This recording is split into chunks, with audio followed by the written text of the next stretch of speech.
Дэлхийн монголчуудын хэмжээл радио 88.3 дэлгэн дээр сүгэд харуулсан сонсож байгаа хэрхэм танд өдрийн мэндийг хүргэе. Улаанбаатар хотод 14 цаг 13 минут болж байна. Радион 3 дугаар студиэс хөтлөгч мөгийн хөтлөгч цэцэг нариулагч Гамболтын ангаранаар нөгөө тал нэвтрүүлгийг хүргэх гэж байна. Өдрийн мөгийн. За өдрийн мэнд. Нэвтрүүлгийн хамтран ажиллагчаар улам болуулаа боллоо гэсэн үрэйтаагаар GAT-Pro ашигтай бэхтээр хамтран ажиллана. За мөн ирээдүйд үн өсөх байршилтай горхид 3 төслийг хэрэгжүүлэгч Хос Самхаг компани хамтран ажиллана. За ингээд нөгөө тал нэвтрүүлэг мягмар гарыг болгон эрдэмтдийг танилцуулъя гэдэг ийм болон хүргэдэг. За ингээд ер нь бидний мэдтгүү тэгсэн хэрнээ өнөөгийн шинжлэх ухааны хөгжил дэвшил за ингээд шинжлэх ухааны үр шимийг хүртэж байгаа бидний өнөөгийн амьдралд дам утгаараа маш олон өөрчлөлт, шинжилэлт, хөгжил дэвшлийг авчирсан олон эрдэмтэн байдаг. Тэгэхээр тэр эрдэмтдийг бид нэр танилцуулдаг ийм болон байна. За өнөөдрийн эрдэмтдийг танилцуулъя гэдэг булангаараа Америкийн агрономч Жорж Вашингтон Карвер гэдэг ийм эрдэмтдийг танилцуулна. Энэ хүн бол хөдөө аж ахуй, газар тариалангийн чиглэлийн эрдэмт юм байна. За би юу сонсож байгаагүй. Зохион бүтээгч, за хөвөнгийн орлуулах тариалан, хөрсний хомсдлоо сэргийлэх аргуудыг анх гаргаж ирж сурталчлан таниулсан 20 дугаар зууны ихэнх үеийн Америкийн хамгийн алдартай хар арьс эрдэмтдийн нэг гинэ. Надад зохиолоо уншаад үнэхээр гайхалтай санагдсан. За намтралгаа оръё. Жорж Карвер 1860 оны ихээр Миссури мужийн Кристал Паласын ойролцоох Дайн Гроу гэдэг юм газар төрсөн. За энэ нь болохоор одоогийн Миссури мужийн Ньютон гэдэг юм суурь юм байна л да. Боолчлын үед боол эцэг ихээс төрсөн учраас түүний төрсөн он сар өдөр нь ямар ч тодорхойгүй. За тийм. Харин 1862 онд Абрахам Линкольн боолчлыг чөлөөлөх тунхаг гаргаад үүнээсээ болоод өмнөдийн 7 мужи Америкийн нэгдсэн улсын холбооноос гараад умард өмнөд 2 тал болоод иргэний дайн эхэлж нэг 1865 онд боолчлыг халсан шүү дээ тийм. Ингэсэн ч гэсэндээ 1870 он хүртэл боолууд байсаар л байсан. Жоржийн эцэг эхийнх нь эзэн боолчлагч нь бол Мосес Карвер гэдэг ийм хүн байсан юм байна. Герман, англи гаралтай цагаач ийм хүн юм байна л да. Тэгээ энэ хүн болохоор Жоржийн эцэг Жайлс их Мэри нарыг $1855 оны 10 сарын 9-нд Уильям Маккенс гэдэг ийм хүнээс $700 худалдаж авсан гинэ. Аав ээж хоёрыг нь. За энэ нь болохоор одоогийн ханшаар бодоод үзэх юм бол $18,133 юм байна. Одоо яагаад ингэж барууны одоо өрний нэрнүүд ийм газар нутгаараа юутай нэртэй байд юм бэ гэсэн чинь дээр үед боолууд нэрч байгаагүй гэсэн. Одоо энэ чинь Карвер гэдэг нь эзнийх нь овг байгааз. Одоо энэ хүний аав нь биш. Харин эзэн нь хариуцдаг байсан, ээж аавыг нь хариуцдаг байсан. Боол эзэмшигч эзэн нь болохоор Карвер байхгүй тийм. Эзнэрээ овголдог. Заримдаа бол одоо энэ өрний ертөнд чинь бол харин боолууд бол бүр нэр байгаагүй. Нэр гэдэг бол зөвхөн язгууртуудад байсан. Овг нэр нь. Тэгээд тэр нутгийн тим хүн гэж болоо. Харин тийм тий. Одоо Карвер шууд нэр нь Жон Карвер гэж байна шүү дээ. Жорж. Тэгээд ингэсэн юм байна. За эцэг нь болох тэр нөгөө зайлуул боол хүн эцэг нь Жилс гэж хүн болохоор Жорж хүүгээ төрхөөс өмнө нас орсон. Тэ ингээд ээжтэйгээ үлдсэн. За бяцхан Жорж Карвер бол ердөө л 7 хоногтой байсан юм бэ. Төрөө 7 хоног жахад Арканзасаас ирсэн шөнийн дайчид гэдэг юм хулгайч, боолын хулгайч нар. За. Айлын одоо боолыг бас хулгайж зардаг. Ямар аймаг. Одоогоор бол ерөөсөө хүний наймаа гэсэн шүү дээ шууд. Тийм шөнийн дайчид гэдэг ийм хулгайч дээрэмчид Жоржийн ээжийг эгчийг нь хамт хулгайлсан байна. Тэгээ ээж нь тэр шөнийн дайчид гэдэг боолын хулгайч нарт хулгайлагдахтаа 7 хоногтой байсан төрөөд 7 хоног жисэн Жорж хүүгээ аваа явсан. За айлыг нь одоо айлаас боол хулгайлж байгаа хэрэг. Тэгэнгүүт мэдээж нэг боолууд бол эзэнтэйгээ хамт байшинд амьдрахгүй зүгээр л нэг тааруухан боолуудын тусдаа амбар шиг юм амьдрдаг. За тэр амбараас нь ингээд хулгайлчихж байгаа. За ер нь бол мэдээж ингээд нялхнойтой хүүхэдтэй өөрөө төрөөд удаагүй ийм хар арьс тэмхтэй бол тэр боолын улгаач дээрэмчтэй өөдөөс бол ямар ч эсэргүүцэл үзүүл чадаагүй гэж үздэг. Тэгээд Жоржийн ээж Мэри за түүний охин буюу одоо Жоржийн эгч нь тэгээд төрөөд ерөөсө 7 хоног жоо нялх Жорж энэ гурыг хулгайлж авч яваад за ингээд юу байсан хулгайлаад аваа явцсан. Жорж одоо энэ Жорж Карвер гэдэг эрдэмтэн чинь ахтай байсан юм байна. Ах Джеймс гэдэг хүн нь болохоор тэр нэг ээж аавтайгаа ээжтэйгээ цуг байгаагүй арай өөр газар байж таарад тэгээд тэр хүүгийг нь сулгайлж аваагүй. Уул нь бол хүүгийг нь аваад явах байсан юм шиг. Уг нь бол ах их жооштой юм байна шүү дээ. Тийм байна. Тэгээд юу байсан? Өөр газар нууд амьдарч исэн юм уу эсвэл өөр газар унтж исэн юм уу нуугдаж үлдээд за ингээд ямар ч байсан ээжигийн юутайгаа хоёр дүүтэйгээ ингээд хулгайлагдсныг нь харсан гэж мэдсэн гэж. За ингээд хулгайч нар явсны дараа нөгөө Джеймс гэдэг энэ ах нь гүйччихэд Мозес Карвер буюу өөрийн эзэн дээр очиод ингээд хулгайлаад аваа явчлаа ээжийг дүүг ингээд хүмүүс гээд. Тэгэнгүүт Мозес Карвер гэдэг хүн өөрийн боолуудаа олохын тулд Джон Бентли гэдэг ийм хүнийг хөлслөөд тэгээд тэр Джон Бентли гэдэг хүн тэр нэг хулгайчны араас нэгсэн байгаа. За ингээд нэхэд ингээд араас нь явсан чинь нөгөө гурвыг чинь ингээд ямар ч Джон Бентли гэдэг хүн араас нь явсаар гоод олсон. Гэхдээ Кентаки мужид аваачаад зарцсан. Танаа боолууд чинь Кентаки мужид аваачаад айл хэдийн бүр зарцсан байна гэдэг мэдээтэй л ирсэн. Тэгэд зарцсан учраас би эргүүлж авч чадахгүй наа. Тэр чинь мөнгөний өгчөөж худалдаж авсан үнээс нь авнаа. Тэгэнгუთ Moses Carver гэдэг энэ боолын эзэн Джон Бентли гэдэг хүнд шагналын мөнгөний өгчөөд өөрөө за тэгвэл би явж боолуудаа очиж авцарья гэж явсан байгаа. За ингээд нөгөө шөнийн тайчтай очиод уулцсан нөгөө боолуудыг нь хулгайлж дээрвдсэн. Тэгээд тэгсэн нөгөөдөл нь за яг мөнгө өгвөл танаа боолыг би хинт зарснаа хэлий. Мөнгө өгөхгүй бол тийм баг. Тэгэнгუთ нь нөгөө эзэн Moses Carver гэдэг хүн тэр боолыг нь хулгайлсан дээрэмжтэй тохиролцоод мөнгө өгөөд тэгээд хаашаа зарсныг нь мэдэж авсан байна. За ингээд мэдэж аваад очиод нөгөө боолынхаа араас ингээд очиод очсон чинь нөгөө хоёр дахь авсан хүмүүс нь дахиад цааш нь дамдаа зарцсан. Ингээд 3 4 дамжуулаад ингээд бие биенээс аваад үн нэмээд зараад зүүн нэмээд эзэн солигдоод байна гэсэн үг шүү дээ. Тэгсэн. Ингээд Жоржийн ээж болон эгчийг нь бол олж чадаагүй. За ер нь бол олсон байсан ч гэсэн буцааж авахд маш хэцүү. Тэгээс үлдээ эзэн хүртэл өөрөө ингээд хашраад болцсон. 3-4 цаашаа дамжуулаад зарцсан болохоор ингээд улмал үнэн өсөөл явчих юм байна л да. Балраа. За хоёулаа хамтран ажиллагчаа танилцуулаад тэгээ үргэлжлүүлье. Нэвтрүүлгийн хамтран ажиллагчаар улам олоола боллоо гэсэн үрээтээр GATT Pro ашигтай бактери хамтран ажиллаж байна. За ер нь бол энэ ашигтай бактерийг сүүлийн үед хүмүүс их хэрэглэдэг болсон юм байна. Мэдээж ашигтай бактери хэрэглэх заалт болохоор юу яж байгаа антибиотик ууж байгаа болол нэмж ашигтай бактери эмчнэр угаасаа бичиж өгж байгаа. За хэдвэр та антибиотик уугаагүй ч гэсэн өтгөн чинь хатаад байдаг бол ашигтай бактери уугаарай гэж зөвлөжээ. Гүйлгэж суулгаад байдаг бол ер нь ингээд одоо манай хүү ер нь жоохон даарахаараа гүйлгээд байдаг. Тийм үү. Тий сонир яагаад гэдэг мэдгүй. Ингээд жоохон даараал тэгээ нэг жоохон даараал гадаа байж байгаа даараад ингээд 100 хүн байсан ч хамаагүй. Фотолог шорттой байж байгаа жоохон даараал тэгэл гиз зөвдөд тэгэл гүвчтэй. Балраа. Гүйлгээд харж тэр гизэнд байгаа ашигтай бактериуд бүгдийг нь гаргачих чаа. Харин тийм гэн. Тэгэхээр гүйлгэж суулгадаг бол ашигтай бактери уу гэж байна. За өсвөр насны хүүхэд ингээд батг нүрээр нь батг гараад байдаг бол уулгаарай гэж. За тэгээд мэдээж тархлагаас сэргийх зорилгоор одоо ингээд улирал шилжихээр бид нар тархлаа ундаг шүү дээ. Тийм. Тэгээ гүйлгээд байгаа шалтгаан чинь бас ингээд нөгөө нэг олон шалтгаан тайлда тэрэн дээрээс нэмээд одоо ингээд зориудаар нөгөө нэг ингээд жингээ хасгаад гүйлгэж байгаа хүмүүс байна те. Эсвэл ямар нэгний харшилтай хүмүүс байна шүү дээ. Одоо нэг жоохон нөгөө глютен буюу цавуулгын харшилтай ч юм уу сүүний харшилтай сүүсүн бүтээгдэхүүнчлэр гүйлгээд идэг те. Тэр тохиолдолд ашигтай бактери хэрвээ гүйлгээд идэг бол заавал нөхж байгаараа гизэнд байгаа ашигтай бактериуд бол тэр нөгөө нэг дархлаатай чинь нэг толботой гэж байна шүү дээ те. За тэгэхээр антибиотик хэрэглээний үед антибиотикоос хамаарад үүсэх мөөгөнцөр зэрэгээ сэргийлэх ийм зориулттайгаар бас ингээд эмчнэр бичиж өгдөг болсон мөлий сүүлийн үед. Тэгээ пробиотик буюу пребиотикийн хослол гэж байгаа. За энэ дээрээс нэмээд улам олоола болж байгаа гэдэг шалтгааны үе ингээд тэгэхээр эн чинь дотроо цэнхэр ногоо ингээд хоёронгөтэй шүү дээ. Цэнхэр нь болохоор 7 тэрбум ашигтай бактеритай байж байгаад нэмэгдээд 16 тэрбум болсон. Ногоо нь болохоор 10 тэрбум ашигтай байж байгаа бактеритай байж байгаад нэмэгдээд 24 тэрбум болсон.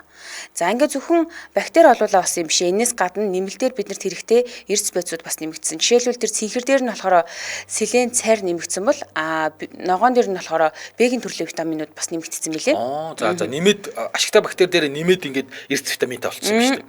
Одоо жишээлбэл томчууд энэ ногооныг нь уулаа гэж бодоход чинь зөвхөн ашигтай бактери ингэж олуулаа олон ашигтай бактери авахаас гадна нөгөө тархинд хэрэгтэй б-ийн төрлийн витаминууд авчиж байгаа гэсэн үг байхгүй юу?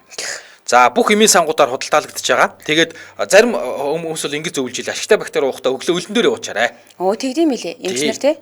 Тэгвэл илүү сайн үйлчилгээ үзүүлдэг гэсэн байлээ. Солонгос улсын Дэвин компани бүтээгдэхүүнийг албан ёсны эрхтэйгээр оруулж ирж байгаа маш тааламжтай хамттай GATT Pro бүх эмийн сангуудаар худалдаалж байгаа. Манай нэвтрүүлэгтээ улам олоола боллоо гэсэн үрээтээр GATT Pro ашигтай бактери хамтран ажиллаа. За нөгөө нэвтрүүлэг эрдэмтдийг танилцуулъя гэдэг булангаараа боол байжгаад боол ээж аваас алдартай эрдэмтэн болсон алдартай Америкийн Harvard эрдэмтэн George Carver гэдэг эрдэмтнийг танилцуулж байна. За одоо ингээд нөгөө ээжтэйгээ ингээд худалдагдаад алга болсон 2 3 хүн өөр хүн дамжаад эзэнтэй болсон тий. Ингээд за ер нь бол болиё гэж шантарсан байсан. За тэгсэн чинь нөгөө худалдаж авсан хүмүүс нь Moses Carver юмж явсан хурдан удмын сайн морийг нь маш их шохорох чинь гинэ. Аюу гой морь унсан байна гэж байна. Тэгээд наад морио биднэрт өгөөд жаал хүүг авбал одоо өнөөдрийн түүхийн гол эзнийг гэсэн үг шүү дээ. За. Apple ав гэсэн учраас $300 үнэлэгдэх ийм арман хурдан хүлгээ өгөөд төрөөд 10 хоног байгаа нялх Жоржийг буцааж авч явсан юм байна. Эзэн нь. Эзэн нь гэсэн үг. За. Тэгэд одоо болтол нөгөө Жорж Карвер гэдэг овгоор яваад байгаа шүү дээ. Тий. Тэгэхээр энэ хүн буцаагаад нялх багт нь авцсан учраас энэ овгоо одоо болтол авч явдаг гэсэн үг. Магадгүй очиж аваагүй байсан бол дараагийн эзэн ямар овгтой ч өгөх байсан юм блэ мэдгүй. Ер нь бол энэ эзэн айгүй сайн хүн байна тий. Харин тийм байгаа араас нь яваад идэг. Тий, араас нь яваад тэгэл за түүгэл. Яг хуу араас нь яваад байгаа нөгөө шалтгаан нь уул би ингэж оцсохгүй тэр чинь хөрөнгө штэ. Мөнгө штэ. Зөвхөн мөнгө байхгүй. Тэр тухайн үед боол гэдэг чинь мөнгө, ажлын хүч. Тэгэл тэрнийхээ хойноос яваад байгаа мө гэсэн чинь уул нь бол үнэхээр хүнлэг ийм л эзэн байж л тий. Төрөөн тэгээ таны нөгөө нэг ингээд нөгөө ах нь ингээ харж исэн хурж ирэж карварт хэлсэн гэсэн штэ тий. Тэгтэн намайг эртхэн шиг дуудахгүй бас ингээ ах махын зодчихгүй дээ гэж бодоод би бүр амирын бодсон. Тэгсэн чинь ашгүй тийм болсонго. За ингээд Америкийн нэгдсэн улс боолчлалыг хаасны дараа Мосес Карвер болон түүний эхнэр Сьюзанаар Жорж түүний ах Джеймс хоёрыг өөрийн хүүхчийг өсгсөн гэж байгаа. За тийм Тэгээд байна. Джеймс Жорж хоёр Сьюзаныг аунти буюу аав эгч гэж дууддаг гэсэн гинэ. Харин тэр Сьюзан болохоор энэ өөрийнхөө хүүхдүүдийг өсгсөн Джеймс Жорж хоёртоо яаж уншихыг, яаж бичгийг зааж өгч ирсэн юм байна. Diamond Grove дах улсын сургууль хар арьстай хүүхдүүдийг сурахыг зөвшөөрдөг байсан байна л да тухайд чинь. За ийм учраас Жорж Грейсийн өмнө 16 км-ийн зайтай Нэшо гэдэг ийм суурьнд хар арьстай хүүхдүүдэд зориулсан сургуульд явахаар шийдсэн байгаа. Грейсийн 16 км-ийн зайтай шүү дээ. Тэгээд жаалхуу 16 км явсаар байгаад Нэшод ирж сургууль явах гээд очсон юм байна л да. Тэгсэн чинь алхасаар өдөл шөнө олчихгүй яхав дээ нөгөө сургууль нь хаацсан. Бүх юмтай. Ингээд сургуулийн онгоохыг хүлээгээд ойролцоох амбартаа ороод унтсан юм байна. Тэгээ өглөө нь сэрээ байжсэн чинь Мирай Watkins гэдэг ийм маш сайхан сэтгэлтэй эмэгтэйтэй тааралдаад хөлслөх өрөө байгаа эсгийг асууж тэр эмэгтэйгээс. Тэгсэн Мирай хатагтай түүнээс нэрийг нь асуусан юм байна л да. Тэгсэн чинь би Карврын Жорж гэж өөрийгөө хариулсан гинэ. Тэгсэн харин нөгөө нэг Мирай Watkins гэдэг энэ эмэгтэй одоо ийм нэр байж болохгүй. Америк улс боолчлалыг халчихсан. Тиймээс чиний нэрийг Жорж Карвер гэж бай. Ноён Карвер үүнд дургуцгүй гэж найдаж байна. Айгу гоё эмэгтэйсэн байгаа. Ингэж хариулсан байгаа. Ингээд нэг юм Жорж овогтой болж байгаа байхгүй. Одоо ч бид нар Жорж Карвер гэж яваад байгаа шүү дээ тийм ээ. Тэгвэл тухайд ямар ч нөгөө нэр байхгүй. За нэр байсан ч гэсэндээ нөгөө нэг эзнийхээ нэрээр овголдог байсан учраас хөрх юм нь бүр сурцсан. Тэгэхээр Карверын Жорж гэж өөрийгөө танилцуулж байхгүй. Тэгээ бас нөгөө насыг нь асуусан чинь ерөөс ингээд би тэдэн настай гэдэг юм том хэлж чадахгүй байна гинэ. Хөрх юм хэдэн онд төрсөн ч мэдэхгүй шүү дээ. Тэгээ миний бодлоор чи ойролцоогоор нэг 9 орчмол настай хүүхэд юм шиг байна. Хүн төрсөн сар өдөргүй байж болтгоо маа. За тэгэхээр чамаг 1864 оны 1-р сарын 1-ний өдөр төрсөн гэд хоёлоо тохирчи. Цаашдаа хүн чамаас хизээ төрсөн бэ гэж асуух юм бол яг л 1864 оны 1 сарын 1 гэдэг энэ өдрөө хэлж байгаарэ гэж тохирсон байгаа. Ингээд нэрнээс гадна төрсөн сар өдөртөө болчих. За ёо. Бараг ингээд 9 нас хүртлээ тодсон нэр байхгүй. Тийм төрсөн сар авахгүй хэдэн настайгаа мэдгүй.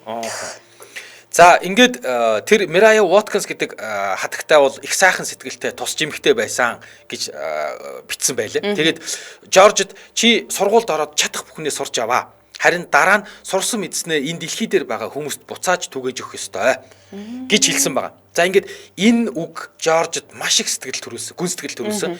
Би сурч мэдсэн зүйлээ буцаагаад хүмүүст түгээж өгөх ёстой юм байна гэд. За ингээд Жорж хүү Мирай хатагтайнд хэдэн жил амьдэрсэн. За 13 настайдаа Канзас мужийн Форт Скотт гэдэг ахлах сургууль руу шилжээж тэндээ өөр нэг асар хамгаалагчийн гэрт бас амьдарч сургуулаа төгссөн. За ер нь бол яг тэр үедээ гудамжинд нэг цагаан арьстнууд зүгээр л ямар ч гэмгүй хар арьстыг нийлж хөнөөж байгааг хараад айгаад хотоос бүр ингээд нэг хэсэгтээ гарч нуугдж зутж исэн. За дараа нь Канзас мужийн Миннеаполис гэдэг хотын Миннеаполис ахлах сургуульд элсэж орсон. За энд сурч байхдаа ахтайгаа хамт нөгөө нэг Мирай гэдэг хатагтайтайгаа байнга ингээд ахтайгаа Мирай гэдэг хатагтайтайгаа загтлаар харилцдаг байсан юм байна. Тэгсэн нэг удаа ингээд хотын шуудан дээр очиод Жорж Карверт загтал ирсэн үү ирэх мэ гэдээ асуусан юм байна л да. Тэгсэн чинь Жорж Карверт загтал ирээгүй.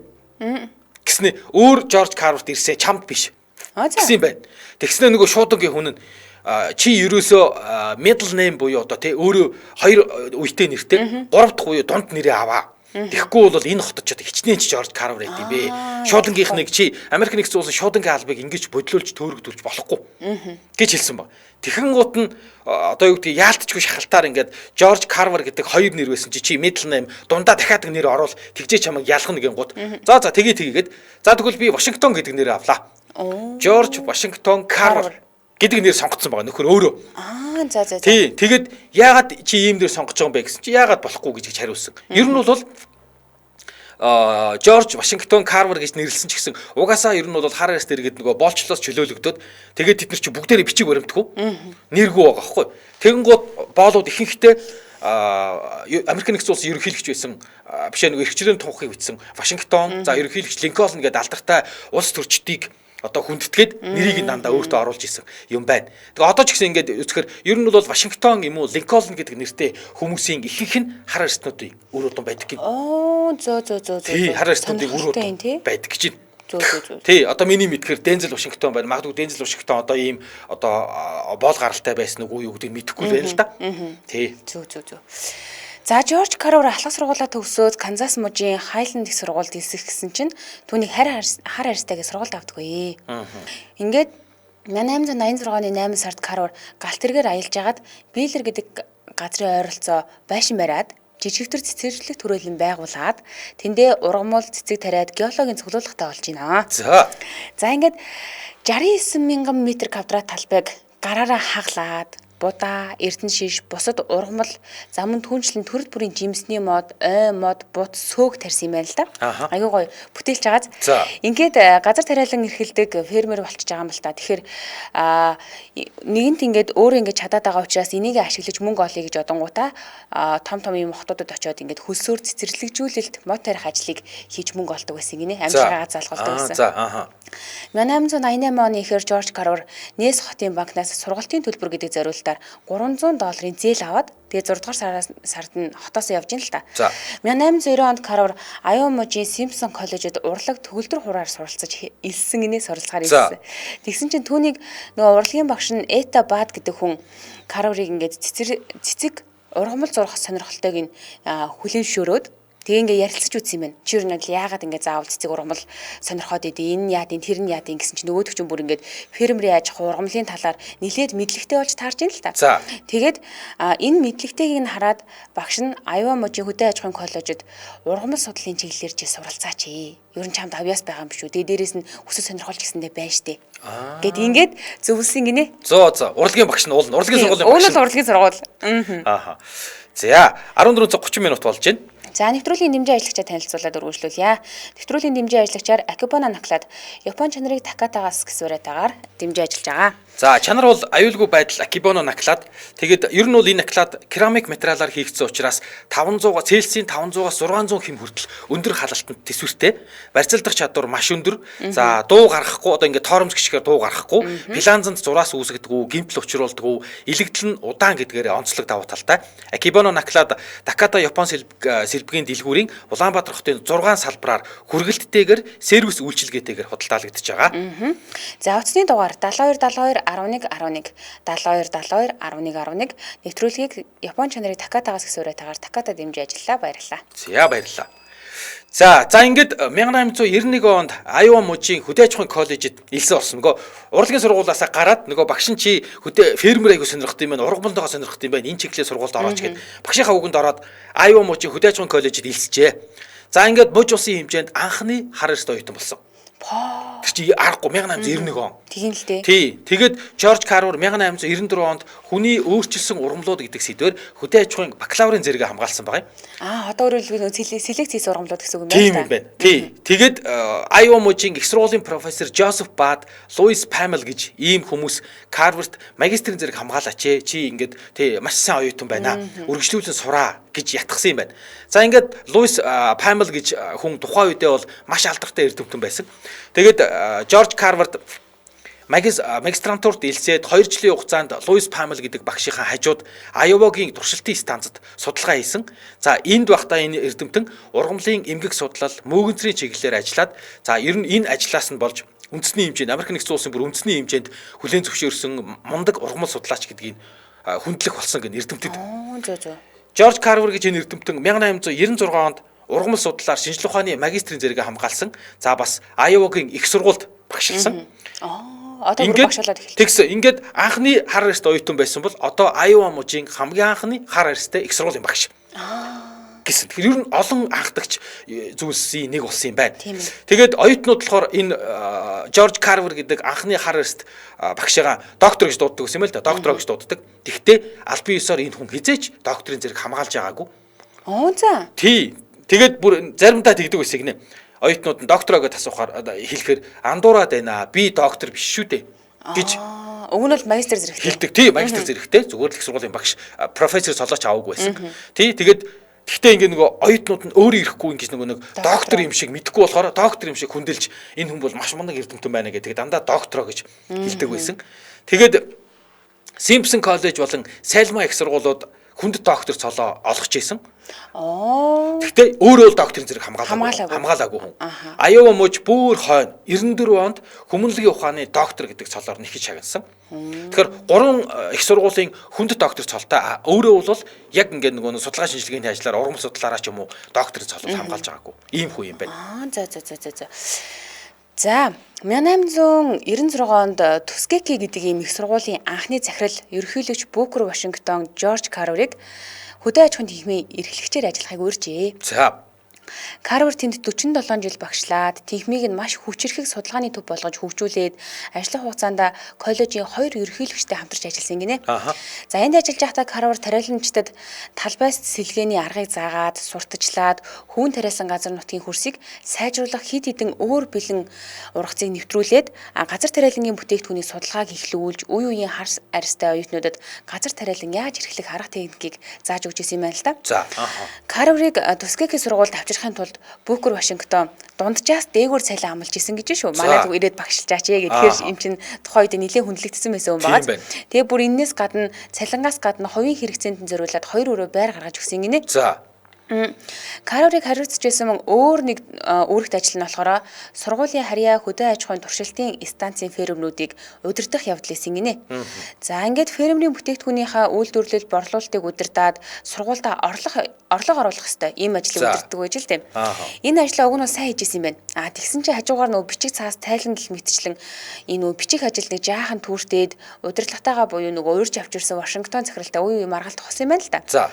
Тэгээ Бүүкер Вашингтон түнд маш өндөр шаардлага тавьдаг гэсэн энэ хэрээрээ маш өндөр үр дүн түүнээс хүлээгээд байна шүү дээ. Ингээ нэлийн хатуу ханддаг байсан юм байна. Гэхдээ сургуулийн эрдмийн зөвлөл гэж нэг хэсэг бүлэг хүмүүс байгаа тий. Бас багш нар байгаа тий. Энэ хүмүүс ингээ хоорондоо хуралдаад хурал цуглаан болонгууд дандаа л Жорж Карверыг өмөрдөг байсан гинэ. За Бүүкер Вашингтон гэж хүн Жорж Карверыг юу байдаг? За ажлаасаа халагдах аюулаас дор хаяж 5-6 удаа аварсан гэж байгаа. Хэцүү шаардлага тавьж хатуурхаад идэг хэрнэ. 1911 онд бичсэн Миний том боловсрал, миний туршлага гэдэг дурсамж номондоо Жорж дурсамж номондоо тэр нэг Бүүкер Вашингтоныг магтаад Жорж Карвер бол юу исэн юм бэ? Тэр Бүүкер Вашингтон гэдэг хүн өөрийнхөө дурсамж номондоо Жорж Карвер бол миний таньдаг хар эрстнүүдээс хамгийн шинжлэх ухаанч хүмүүсийн нэг гэж хэлж магтжсэн гин. Тэгээд 15-аас 23 онуудад Жорж Карвер гэж энэ эрдэмтэн газрын самар, амтд төмөс, шар буурцаг, за бусад үр тарианы шинэ хэрэглээг нь судлаад, туршаад, өмнө нь тарьж байсан тариалангийн хэрэглээг судалж эмхтгэх ийм ажилд гол анхаарлаа төвлөрүүлж ажилласан. За 20 онд болсон самрын тариаланчдын холбооны үндэсний чуулганд үг хэлж 21 онд конгресс дээр очиж мэдүүлэг өгсөн юм байна. За ингээд дотоодын самрын тариаланг дэмжихийн тулд импортын самрын татвар батлаач гэж олон нийтэд сурталчилж энүүгээрээ тариаламжтай хувьд маш нэр хүндтэй хүн болж өссөн. Тий. За ер нь бол энэ одоо энэ эдгээр жилүүдэд ер нь тухайн үеийнхээ хамгийн алдартай Африк гаралтай Америкчуудын нэг болсон. Маш олон тариаламжид энэ Жорж Карвер гэж хүнийг дагдаг, үгийг сонсдог ийм хүн болж. Угаасаа ч хүмүүсийн амьдралыг тусалсан юм шүү дээ. Тийм байна. Карвер нэг талбайд нэг л ургамлыг дарааллаад олон жил тариад ах юм бол хөрсний үржил шим шавхагдаад буурна гэдгийг тооцож гаргасан юм байна. Одоо ингэ нөгөө талбайгаа ээлжилдэг шүү дээ тий. Нэг талбай дээр одоо хамгийн багадаа хэдэн жилийн хамгийн ихтэй хэдэн жилийн тариараа гэдэг нэг тийм ургамлууд байдаг шүү дээ тий. Одоо энийг хамгийн их тооцоолж гаргаж ирсэн гэсэн үг байхгүй юу? Тэгээ хөрсний азотыг нөхөн сэргээж явах хэрэгтэй гэж олон нийтэд уриалж байна л да. Яагаад гэхээр фермерүүд нэг талбайдаа маш олон жил дарааллаад зөвхөн хөвөн тариалаад сүүлдээ нөгөө хөвөнгийн ургац нь муудаад исэн юм байна. Жил болгон тариалаадаг хаварчин зунжин талбайдаа ажиллаад байдаг бороо бүхсэхгүй. Тэгсэн чинь намар нь ургац авсан ч биш, аваагүй ч биш, нэг сонирн байдалтай. Тэгээ одоо энэ чинь бүтэн жилийн хөдөлмөр шүү дээ, тий. Харин Жорж Карвер газар тариалангийн системчилсэн эргэлт хийе. Та нар ургацаа алдж яхаар хөвөнгийн талбайдаа нэг жил жил бүр ээлжлээд өөр ургамлууд тариач гэж уриалсан байгаа. За. Ингээд сэлгэн тариаланд самар, шар буурц, ванду, амтд төмөс, за эсвэл бүр буурцд ургамал тариалах замаар ээлжлэх хэрэгтэй гэдэг ийм зөвлөгөө хэлсэн юм байна. Эдгээр үр тариа нь хөрсөндөх азотыг сэргээгээд дараа нь одоо хөвөн тариалахаар чинь дараа жилийнх нь хөвөнгийн ургац нь маш сайн гараад ирнэ шүү дээ, тий. Тэгэхээр энэ нь нөгөө хөвөнгийн тариал эрхэлдэг хүмүүсийн амжиргаанд маш сайнаар нөлөөсөн байгаа байхгүй юу? За. Бас хүмүүсийн хүнсний хэрэглээнд түүний нэр дурдсан олон төрлийн үр тариа, самар, ургамлууд орж ирж байгаа. Энэ бас түүний гавья гэж хэлж болно. Яагаад гэхээр түүний зөвлөгөөгөөр фермерүүд юу тарина? Дараа намар нь тэрийг л хураа штэ. Тэгээд хурааж байгаа юм чи мэдээж тэр ногоол зах дээр гарна штэ, тий. Тэгээд зах дээр гарч байгаа юм чи бид нар авч хэрэглэнэ дээ. Ингээд одоо өөрөөр хэлбэл хэрэглэгчдийн хүнсэндээ хэрэглэж байгаа энэ одоо ургамлууд маш олон нэр төрөл болж өгсөн гэсэн үг байхгүй. Энэ хэрээрээ одоо эрүүл мэндийг дэмждэг гэдэг ч юм уу, тий. Бас энд нэлээд үнэтэй хувь нэмрээ оруулсан гэж хэлж байна. Хүнсний ногоог урд нь иддгүү байсан олон хүнсний ногоог хоол хүнсэнд энэ хүн оруулж ирсэн. Нэг талтаа. Нөгөө талтаа болохоор нөгөө тариаланчид юугаа амраагаад одоо юуныхаа хөнгөн тариаланчид нэг жил нь өөр ургамал тариад хөрсөө амраачаад тэгээд дараа жил нь хөнгөө тарихад илүү их ургац аваад тэр хүмүүстэй ч ихсэн ашигтай. Тийм ээ. Хэрэгтэй зүйл хийсэн л юм байна л да. Энэ саяны хийсэн ургамлууд нь болохоор нөгөө хөрсний азотын хэмжээг нөхөн сэргийжт юм байна л да. Тийм учраас дараа жил нь илүү сайн хөнгө ургац аваад байгаа юм байна. Тийм байна. Юу яд юм бэлээ? Iowa мужид амжилтаа нэвтрүүлсэн энэ сэлгээний аргыг бүр Alabama мужид бас нэвтрүүлсэн юм байна. Тий. Тэгэхдээ өмнөдийн дулаан бүс нутагт илүү сайн хооллолтыг дэмжихийн тулд арай өөр тариа ашиглах ёстой гэж бодож олоод тэгээд тариалах боломжтой юм ургамлын чагсаалтуудыг гаргаж бичээд ингээд хүмүүс тараасан. Тий. За ингээд өмнөд бүс нутаг буюу Америкийн өмнөд бүс нутаг илүү дулаан бүс нутагт ийм үр тариа таривал илүү хурдан урганаа, сайн урганаа гэд. За ингээд үйлдвэрлэлийн судалгааны лабораторийг өөрөө байгуулад шинээр тариалах боломжтой ургамлын маш олон зуун ийм хөтөлбөр боловсруулад тэрийг тариаланчдад одоо юу гэдэг ингэж өгдөг байсан. Тий. Тэгээд Carver энэ мэдээлэлээ хөдөө аж ахуйн бюллетень буюу тохимол гэж болгоод тараацсан. За ер нь Америк даяар Жорж Карверийн ажлыг энэ хийсэн ажлыг маш олон хүн мэддэг болсон. Сүүлдээ бүр ерөнхийлөгч Теодор Рузвельт хүртэл Жорж Карвер гэдэг хүний энэ ажлыг маш их биширдэг, бүр хүндэлдэг байсан. Энэ хүн Америкийн тариаланчдад ямар их одоо юу гэдэг одоогоор бол оюуны хөрөнгө оруулалт хийж байна гэж биширж хүндэлдэг байсан. Iowa мужийн их сургуулиас Карверийн хамтран зүтгэгч нар нь за бүр профессорууд нь Америкийн нэгдсэн улсын хөдөө аж ахуй яамд өндөр албан тушаалд томилогддог байсан гинэ. Тий. Тэгээ сүүлдээ бүр ингээд өөрөө болохоор энэ Жорж Карвер гэдэг хүн чи яагаад өндөр албан тушаалд томилогдох вэ гэхээр хар ярьстай хүн. Яг үнэ. Тий. Тэгсэн хэрнээ бүр хүмүүс юу гэж ингэж одоо Америкийн хөдөө аж ахуй яамд томилогддог байсан бэ гэсэн. Би Карверийн багш нь байсан. Нөгөө сайн хүний нэрийг 13 худалдаж идэг гэдэг шиг. Би Карверийн багш нь байсан. Жорж Карвер миний хамтран зүтгэгч байсан. Жорж Карвер бид хоёр найзууд. Тэр үедээ Жорж Карверийн аав нь одоо тий би манай найзууд мэд. Ингэж хэлж бүр хөдөө аж ахуйн сайд болж исэн тохиолдол байна. Зөө. Тэгэхээр энэ хүн Жорж Карвер гэдэг хүн Америк нэгдсэн улсын хөдөө аж ахуйн салбарт тэгээд хөдөө аж ахуй яамныханд бүр Америк нэгдсэн улсын ерөнхийлөгч хүртэл маш нөлөөтэй ийм том хэмжээний нөлөөтэй эрдэмтэн байсан юм байна. Гэхдээ муухай юм а тий арьс өнгнөөсөө болоод ийм лаг эрдэмтэй хүн тэгээд зүгээр тэндээ ингээд 47 жил багшлаад өнгөрүүлчихнэ гэхээр тий худлаал ингээл өстой сайн шүү гэж магтаал байдаг тий. Гэхдээ яах вэ? Гэхдээ энэ хүн багшлаад магадгүй одоо юу гэдэг хөдөө аж ахуйн сайд болоогүй ч гэсэндээ маш олон зүйлийг нөгөө тариаламжтад хийж өгсөн л байна л да судалгааг. Адгийн наацхан л хөрсөө сэлгэж тариа тэгвэл ургац илүү авнаа. Ийм шин ингээд хүнсний ногоо тарьчихаа тэгвэл олон төрлийн ногоо идэж штэ гэл ингээл. За нэвтрүүлгийн хамтран ажиллагчаа танилцуулаад өргөжүүлье.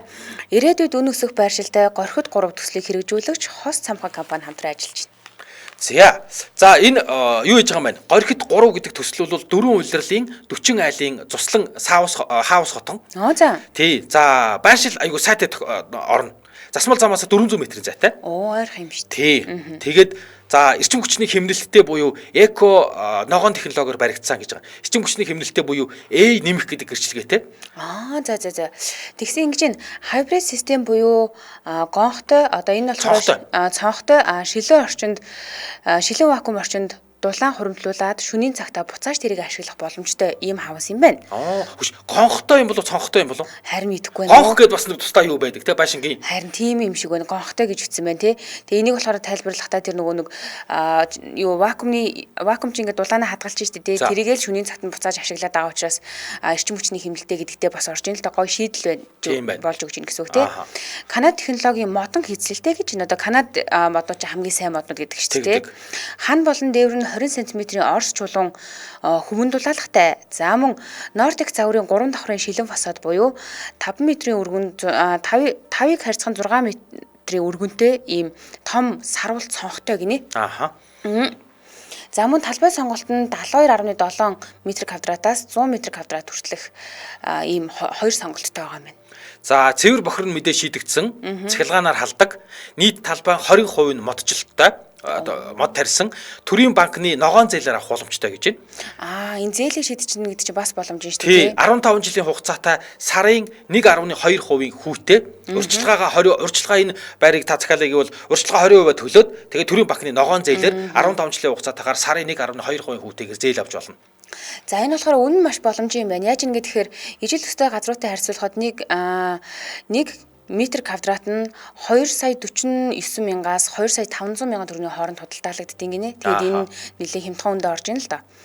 За мөн айл бүр 500 м2 хувийн газартай л гэж юм. За мөн хүүхдийн тоглоомын талбай усан оргилуураа шийдсэн байна. Утаагүй. За ингээ нэгдсэн харуул хамгаалалтай, камержилт болон сөөхтэй, үн өсөх байршилд байж байгаа ийм төсөл байна. За гачууртын эцсээс засмал зам дагуу 1.5 км яваад яг төв замынхаа зүүн талд 400 м-ийн байрталд 400 м зайтай. Утасныхын дугаар 8064 7044 гэсэн утас байна. 8064 7044. За 80 тэг 6 42 58. 80 тэг 6 42 58. Фэйсбүүкээс горхид төсөл гээд кириллээр хайж хамлаа аль биесны хуудас нь гарч ирээд мэдээллээ бид нар авах боломжтой. Нөгөө тал нэвтрүүлэгтээ ирээдүйд өсөх байршилтай, үн өсөх байршилтай горхид 3 төслийг хэрэгжүүлэгч хос цамхаг компани хамтран ажиллаа. Баярлалаа. За баярлалаа.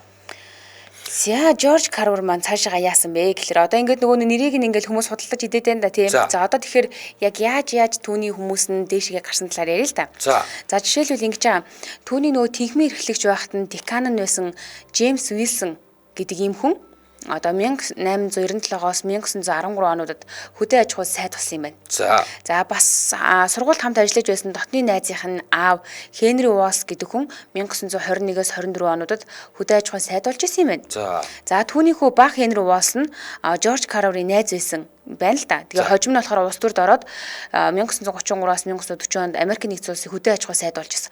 Иргэн тойронд дандаа сайдууд байгаа тийм. Харин тийм байна. Улс төрийн карьер нь одоо амжилттай өсөөр байгаад 1941-с 45 онд Франклин Делано Рузвельтийн засгийн газарт бүр дэд ерөнхийлөгчээр ажиллаж исэн юм хүн юм байна шүү дээ. Тэгсэн чинь энэ хүн чинь бас Монголтой холбогдож байна. Баг Хенри Уолс гэдэг энэ хүн. 1944 онд дэлхийн 2 дугаар дайны холбоотны хувьар бүгд найрамдах Монгол улсад айлчилж Монгол улсын цаашдын статусыг тогтооход, квотыг тогтооход Америк нэгдсэн улсын засгийн газарт үнэтэй мэдээлэл дүгнэлт хүргэжсэн ийм хүн юм байна. Америк нэгдсэн улсын дэд ерөнхийлөгч Монголд ирж ажиллаж байгаа байхгүй юу? Харин тийм байна. Энтэй холбоотой нэг түүх том шиг юм яригддаг. Гэтэ энийг дахиад нэг сануулъя те. Бүр яг ийм хүнтэй холбоотой юм байна гэдгийг дахиад хэлье гэсэн үг. Сүхбаатарын талбай дээр ингээ явж агаад хогш үрдэжсэн цэвэрлэгчээс англиар асуулт асуухад цаадах нь ойлгосон боловч францаар хариулжээ. За тэр бол тэр цэвэрлэгч болохоор Маршал Чой болсон Америкийн дэд ерөнхийлөгч манай Монголд ирэх гэж байна гэд хилтэй устай хүмүүсээ бүгдийг нь хайж өгөөд үзчихсэн чинь ганц гялтаа хилтэй хүн нь шоронд байсан учраас түүнийг төр чөлөөгөр гаргаад байсан. За ингээд тэр хүн талбай дээр цэвэрлэгч хийж исэн Бямбын эренчунгой байлаа. Ингэж холбогдсон юм байна шүү дээ. За одоо үндэс сэдврүү оръё. За Америкийн аж үйлдвэрч, фермерч, зохион бүтээгч Уильям Эденборн гэж ийм алдартай хүн Жорж Карвер гэж энэ эрдэмтэнтэй зөвлөлдөж жагаад Луизиана мужийн Wing Parish гэдэг хотын загвар аж ахуй дээр самрын тариалан эхлүүлсэн юм байна. За энэ хүү Peanut гэж одоо англи дээр бол Peanut гэж хэлдэг самрын сурчлагаа маш их нэр хүнд авчирсан Жорж Карвер гэж хүнд. Тэгээд 16 онд Жорж Карвер Английн хатан хааны урлагийн нийгэмлэгийн гишүүнээр илсэн байна. За энэ бол цөөхөн Америкчуудад олдсон ийм хүндэтгэл. За тэр болгон Америкийн одоо Америк хүн Английн хатан хааны урлагийн нийгэмлэг гишүүн болдог байж л тийм. За 1920 он гэхэд Хятадаас маш хямдхан самар Америкт орж ирээд ингээд Америкийн самрын тариаламжид маш хэцүү байдалд орсон. Хөөе. Самбар нь өөрийнх нь тариалсан самрыг нь хүмүүс худалдаж авахгүй. Хямдхан хятад самбар аваад ирсэн байна. Тэгээ 21 онд самбарын тариаламжид аж үйлдвэрийн төлөөлөгч дундаасаа хүсэлт тавиад Америк нэгдсэн улсын конгресс одоо сонсгол гэдэг манайхан сонсгол хийж штэ. Тэр шиг Америк нэгдсэн улсын конгресс сонсгол зохион байгуулжээ. За ингээ нэг сонсголт чинь баахан тариаламжид өөрийгөө хэлж чадахгүй, сайн ярьж чадахгүй. Тэгэн гууд Жорж Карвер гэдэг эрдэмтнийг хэлсэн байна. Та ингээ бидний өмнөөс очиод ингээ манай нөхцөл байдлыг мэднэ. Тэр одоо дарга нарт ингээ сонсгол дээр нь илтгэл тавьж өгөөч гэж. Тэгээ ингээ Жорж Карвер конгресс дээр самрын тариалалтын талаар илтгэл тавьсан юм байна. Тэгсэн чинь конгрессийн гишүүд ингээ нөгөө илтгэлийн чанар, ур чадварыг нь маш өндөрөөр үнэлээд та одоо энэ илтгэлээ Америк нэгдсэн улсын төлөөлөгчдийн танхимыг арга хэрэгслийн хороонд мэдүүлэг болгож өгөөрэй. Үнэхээр маш сайн илтгэл тавилаа. Ойлголоо гэсэн байгаа байхгүй. За одоо эндээс гоё юм болно. Эн чинь бол 1921 оны тухай ярьж штэ. Африк гаралтай Америк хүн төлөөлөгчийн танхимд шинжээж гэрчээр оролцож мэдүүлэг өгөх нь байтугай бүр ингээд барилгын үдээр ч ингээд ойрхон явдггүй юм үеэсэн гэж хэлж болно. Харин хар арьс Жорж Карвер энэ дээр гарч өөртөө маш ихтгэлтэйгээр самрыг хоол хүнс болон үйлдвэрлэлийн зориулалтаар ашиглахын тулд ингэдгийм маа гэд олон тооны үзмээр загвар дээж гаргаж ирж үзүүлээд тайлбарлаж ярьсан байгаа. За 1860-аад оны үед болчлолыг дэмжиж иргэний дайн үүсгэжсэн өмнөд мужийн конгрессмэнүүд түүнийг шоолж жумалж ирсэн гинэ эхэндээ.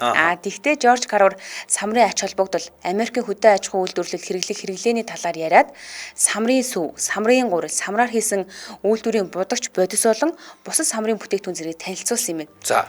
За ингээд танилцуулж исэн чинь нөгөө өөрт нь ноогдож исэн ярих цаг нь дуусчлаа. Тэгсэн чинь хорооны гишүүд нь түүнийг мэдээллийг нь одоо ингээд цаг сунгаа дахиад нэг яриулъя гэд дахиад нэг цагаар өөрийнх нь тэр оногдож байгаа цагийг сонгож байгаа байхгүй юу? Тэгээ ингээд за тэгвэл дахиад яриа гэд ингээд нэг цаг сонгоод ярьсан чинь дахиад цаг нь дууссан. Ингээ бүр хит удаа цагаа сонгосон байгаа байхгүй юу? Тэгээ яг энэний дараа төлөөлөгчдийн танхимын дид хорооныхон самрын аж ахуйн талаар ингээд зах цухаасан жолоо ойлголттой болоод 1922 оноос эхлээд импортын самранд татвар ноогдуулахаар шийджээ. За энэ ч одоо нөгөө фермерүүдийг хүсээд байсан юу штэ тийм ээ шийдвэр штэ тий. Тэгэхэд фермерүүд үүнд нь маш их талархалтай ханддаг болоод түүнийг хүндэлдэг болсон. Тэгээ хүмүүс түүнийг public figure буюу олон нийтийн зүтгэлтэн гэж нэрлэдэг штэ тийм ээ. Жорж Карвер нийгмийн зүтгэлтэн манайхаар бол нийгмийн зүтгэлтэн гэж хүлээн зөвшөөрдөг болсон юм байна. Жорж Карвер гэж энэ эрдэмтэн пинат буюу самарнаас гаргаж авч хэрглэж болох 200 бүтээгдэхүүн, амтад төмснөөс гаргаж авч болох 100 бүтээгдэхүүнийг бүр бодож олоод үйлдвэрлэл болон хэрэглээнд бүр тэрийг нэвтрүүлсэн. За, сүв, масал, бяслаг, кофе, гурил, саван, бих одоо бичдэг, гоосгоны бүтээгдэхүүн, сахлын лосьон, за түргэн хоол, цардуул, цуу, бүр гутлын тос, шүдний оо, чихэр зэргийг энэ бүтээгдэхүүнээс гаргаж авч болно. Ингэж гаргаж авдаг юм аа, ингэж гаргаж ав. Тэгээ энийг ингэж хэрэгэл гэж хүмүүс одоо санаа өгсөн. Самарнаас гутлын тос гаргаж авдаг бахан тий. Одоо тэгэх юм. Тий. Тэгээд эннээсээ болоод ер нь бол Жорж Карвер гэдэг хүн бол маш алдартай болсон. Тэгээд Тускегийн их сургууль дээр очиж лекц унш. Сүүл рүү бол ерөөсөө Тускеги гэдэг их сургууль дээр очиж лекц уншичаад газрын самар, амтад төмс, дээрээс нь арьс өнгөний ив найрамдлыг сурчлах ийм л ажилтаа болсон сүүл рүүгээ. Тэгээд маш олон компани захирлууд, том бизнесмэнүүд энэ Жорж Карвер дээр ирж зөвлөгөө авдаг гэсэн. Одоо манайхаар бол баг лам шиг. Гэрт нь очиж уулздаг. Одоо би яах вэ гэж. Хөөхөдөө нэрээ эрдэмт дээрээ очдог байтал манайхаар одоо лам шиг юм шүү. Тэгээ ингээ зөвлөгөө авдаг байсан байхгүй. Тэгсэн чинь Америкийн 3 ерөнхийлөгч Теодор Рузвельт, Кельвин Кулич, Франклин Рузвельт нар энэ юунд Жорж Карвер дээр очиж уулздаг байсан. Уулзаж ярилцдаг байсан. Бүр нэг удаа Шведийн угсаа залгамжлах хунтайж 3-7 хоног ирээд хичээл залгасан баг.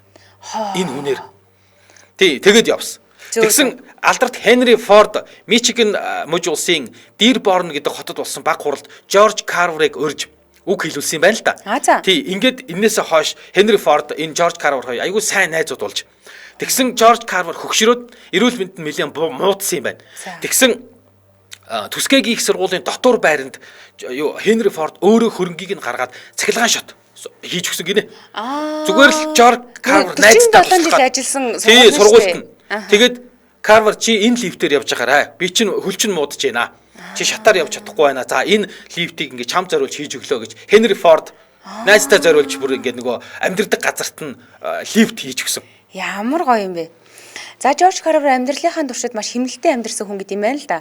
1936 онд 70 настайдаа өөрийн бүтээлийн музейтэй, 72 настайдаа 1938 онд Тускэ гэдэг Жорж Вашингтон Карверийн санг байгуулад энэ сангаараа дамжуулаад хөдөө аж ахуйн судалгааг үргэлжлүүлэхийг хүссэн юм байна. Тэгэд энэ санг үүсгэн байгуулахдаа өөртөө байсан бүх хадгаламж буюу $60,000 хандуулсан гинэ. Энэ нь одоогийн аншаар сая $298,723 тэнцэж байгаа юм байна. Өөртөө байсан бүх мөнгөө тэр сан руугаа оруулсан гэсэн үг. Тэгээ гэрэлж байгаагүй, үр хөвгт ерөөсөө байхгүй. 1942 оны намар Карвер шатнаас унаж гимцсэн юм байна. Тэгээ нөх хөл мөйсөн шүү дээ. Ингээ унаж гимтэхдээ ухаан алдсан. За ингээд урт хугацаанд нэмлэг тэгтэж байгаад 1943 оны 1 сарын 5-нд орон дотроо дэлхий дээр амар амгалан бүх хүмүүст сайн сайхныг хүсэн өрөө гэсэн бичигтэй Христийн мэндэлсний баярын зүрх туудас зурж байхдаа нас орсон гэт юм байна. Тэгээ энэ үед Карвер 79 дөнгөж хүрч исэн байна л да. Түүний шарил дээр нэгж ицсэн байдаг. Тэр алдар нэр дээрээ эд хөрөнгө нэмж болох байсан ч аль алинд нь анхаараагүй. Харин хорвоод тустай байснараа өөртөө аз жаргал нэр хүндийг олсон гэж шарил дээр бичсэн байдгийн гинэ. Тэгэхээр одоо эндээс 79 наслсан гэхэлэр чинь бүр 70 жилийн өмнө Мирай Watkins гэдэг нэг хатагтай түүнд нэг захиж хэлжсэн шүү дээ. Чи сайн эрдэм боловсрол эзэмшээд тэрийг бусад хүмүүс түгээж амьдраарай гэсэн. Тэгэхээр Мирай Watkins хатагтай энэ захиасыг 70 жилийн турш биелүүлж амьдарч агаад энэ хорвоогоос хэлсэн иймэрхмийн тухай. Үнэхээр нөлөөтэй хүн байж. Америк нэгдсэн улсын ерөнхийлөгчнөр ирж уулздаг, бизнесмэнүүд ирж зөвлөгөө авдаг, Шведийн угсаа залгамжлах хунтайж ирж одоо шав орж заалгуулдаг байсан гэхээр. Бүр Хенри Форд өөртөө зориулаад цахилгаан шат хийсэн байна шүү дээ. Гоё юм аа. За баярлалаа. Манай нэвтрүүлэгтээ улам олуулаа боллоо гэсэн үрэтэйгээр GatPro ашигтай бактери хамтран ажилласан. За мөн ирээдүйд үн өсөх байршилтай горхид 3 төслийг хэрэгжүүлэгч хос самхан компани хамтран ажилласан. Баярлалаа. Сонсогчдоо өргөжлүүлээд 15 цагаас радио мэдээг улаан сонсороо 15 цаг 10 минутаас илүү шипийн нэвтрүүлгээрээ эргээд уулзцгаая. Баярлалаа. За баярлалаа.